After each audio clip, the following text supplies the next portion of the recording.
Selvom Helle Renholdt har været naboven i et par år, så var det alligevel hende, det gik ud over sidste år. En tyv kom på besøg, mens Helle og hendes mand var på ferie. Vi havde sikret det hele, men det havde vi så åbenbart ikke gjort vores arbejde ordentligt. Man tror jo aldrig, det sker for en selv, men det gjorde det så desværre den her gang. Det ubudne besøg har taget hårdt på hende. Så jeg har været meget utryg ved, hvordan kan vi komme videre i det her hus. Kort efter den ødelagte ferie inviterede hun naboerne til kaffe på terrassen. Så snakkede vi lidt om, hvad vi kunne gøre.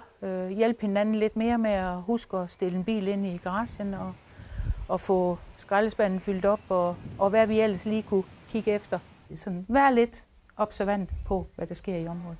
Hun har lagt postkort i kvarterets postkasser og taget en snak med flere naboer.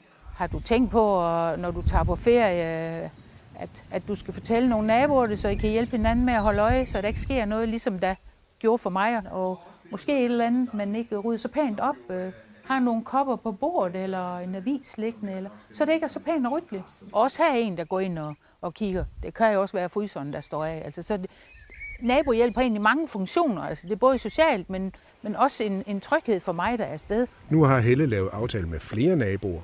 Vinduet er skiftet, alarm og kamera er sat op. Ja, man skal i hvert fald ikke lade den stå ude på vejen, hvis den bliver tømt. Så skal man huske at få den stillet på plads igen, der hvor den plejer at stå. Og så er det altså en god ting, når den er blevet tømt, man så lige starter med at komme lidt i igen. Det kriminalpræventive råd har opgjort, at der sker flest indbrud i juli måned. Det bevidner jo bare, at vi er nødt til at snakke sammen lidt mere for at hjælpe hinanden. Og det har vi nok ikke været så gode til før.